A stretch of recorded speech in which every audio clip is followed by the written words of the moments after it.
Tell me a little bit about Any Victory. So Any Victory we'll do is our New England IPA. As a New England IPA, it's our best seller in the tap room. Just the most trending brand at the moment is going to be a hazy IPA. New England IPA is different from other types of IPAs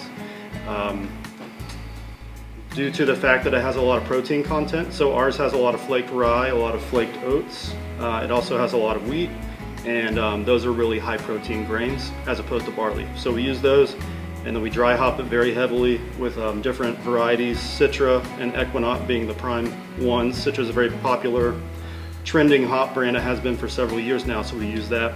And the reason it's hazy is because all that protein binds together with a compound from the hops and creates a semi-permanent haze for the most part. So that's why that one will be hazy. It's also unfiltered like most of our beer. And we're gonna give it a taste.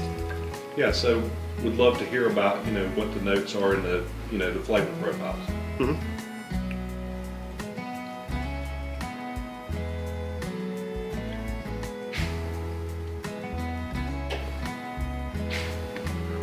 Cheers.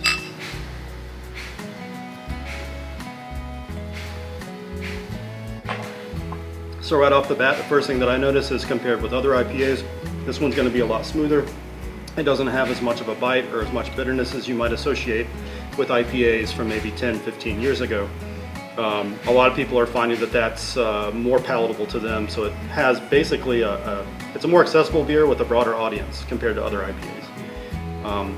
It also features hops that are also pretty accessible to people in the sense that old IPAs used to be more piney, dank, resinous kind of thing, where these you end up more a little more citrusy, a little more tropical, more fruit forward aroma and flavor from the hops. I think that that's part of why this has become such a popular style. Yeah, you don't have to get used to it. Very good. So it's very smooth. You get the citra up front, just a lot of different types of citrus in the nose. Tons, yeah. A little stone fruit, like apricot peel, lots of orange, tangerine, stuff like that. Tell me a little bit about the Bold Venture IPA. So Bold Venture is going to be a lot different from Any Victory in the sense that it's going to be nice and crystal clear. It is going to be more of a West Coast style IPA, so something that was more popular and trendy about 10, 15 years ago. We take a lot of pride in making this beer simply because it is something that's not as popular anymore, and we try to put a little extra into doing it based off of that, just to make it more accessible to people.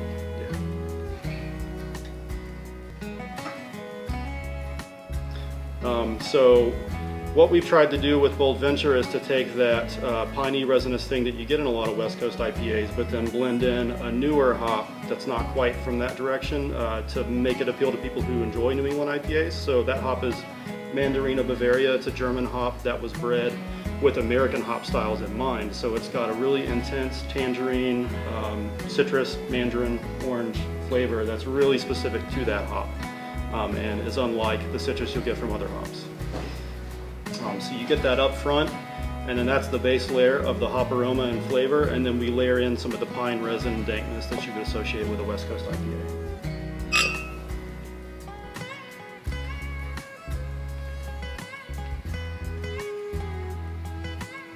Yeah, a little more bitter, far more dank. This thing, just your West Coast. Yep. Light citrus. Just kind of fresh in the flavor.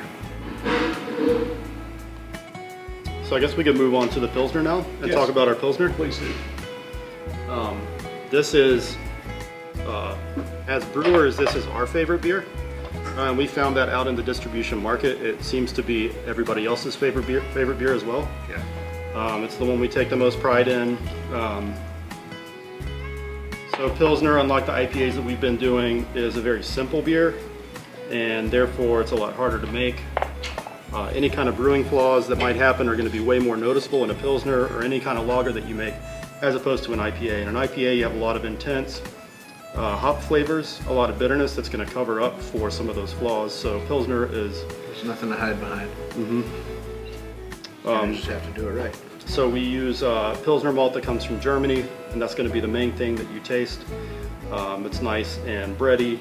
It's very simple. And then over top of that, you get a pretty subtle hop flavor. We use Hallertau Mittelfrüh, which is also a traditional German hop that's been used for a really long time. And we also use Tettnang, which is a German hop that's been used for a long time. They're both kind of referred to as noble hops. They have more of a spicy, grassy, and then White pepper, maybe a little bit of lemon character. That's totally different from hops that you'd use in IPA or any kind of American hops. So this is what is on tap at the house. Mm-hmm.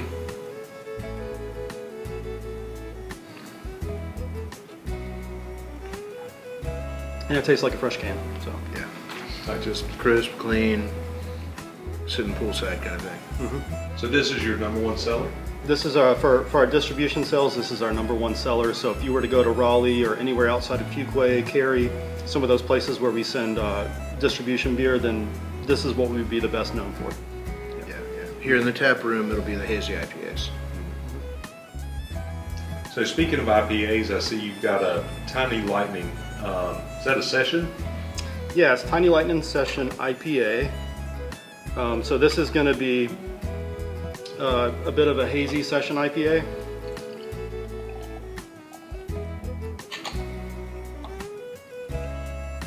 Low alcohol, which is a lot harder to do than higher alcohol and have it still taste palatable.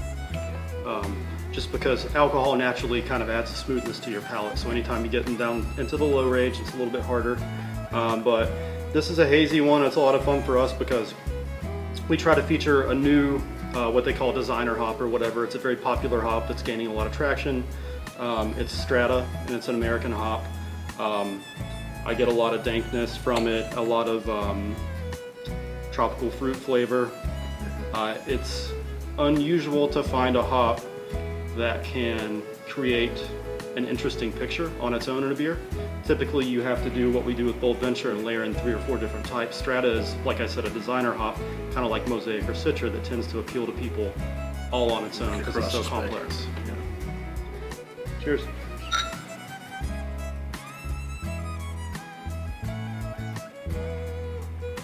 What do you get for aroma and flavor? Well, I mean, definitely tropical. You get lychee, stuff like that. Mango, maybe a little passion fruit, but definitely more tropical than the others.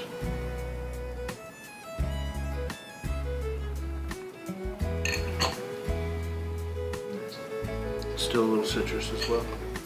Yeah, and then just to talk about some of the other beers that we do in our program and some of the other aspects of what we focus on here at Oaklyn Springs is our Pilsner is very popular because I think that we excel in lagering here, so we're trying to push that program a little bit further. So right now, for instance, we have a Maibach on tap, and later on in the winter we'll have a Doppelbock on tap, so just higher alcohol lagers.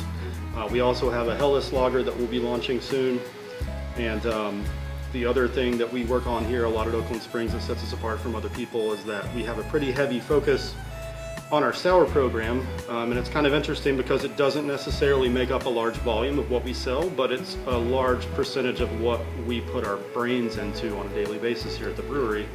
And part of that is sort of an obstinacy to want to focus on the old styles of making those products.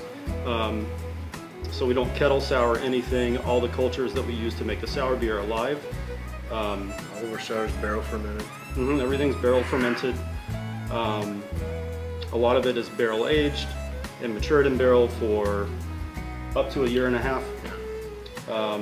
The other thing that's really exciting and interesting to me about our sour program is that as opposed to using purees that have become very popular in the brewing industry, we try to use whole local sourced fruit for as much as we can, which is why I said it doesn't necessarily make up a large volume of what we do, but that allows us to forge a lot of partnerships with local businesses in the area, such as Porter Farms, who we just sourced our strawberries from. Rabbit Ridge. And Rabbit Ridge is another vendor that's really close to our heart. Fred at Rabbit Ridge has a lot of kooky experiments that he's doing on his farm. He's growing things that shouldn't be grown in North Carolina, but he's doing it with natural methods. So they're really putting a lot of work and thought into how they do what they do, and so we're able to get some really interesting North Carolina sourced fruit like golden raspberries, tayberries, loganberries, things that you've never even heard of, that shouldn't grow in North Carolina, but they found interesting ways to make that work. So we're able to do really small batch stuff with those fruits, and it's exciting to work with somebody else who's got a lot of creativity. Well, very happy to see that you've got some cans going out in distribution now, and very excited to see what you may have coming down the pipe in the future. Congratulations on what you guys are doing, and just wish you all the best of luck. Yeah, Thank you for your time today. Yeah, thanks for coming by.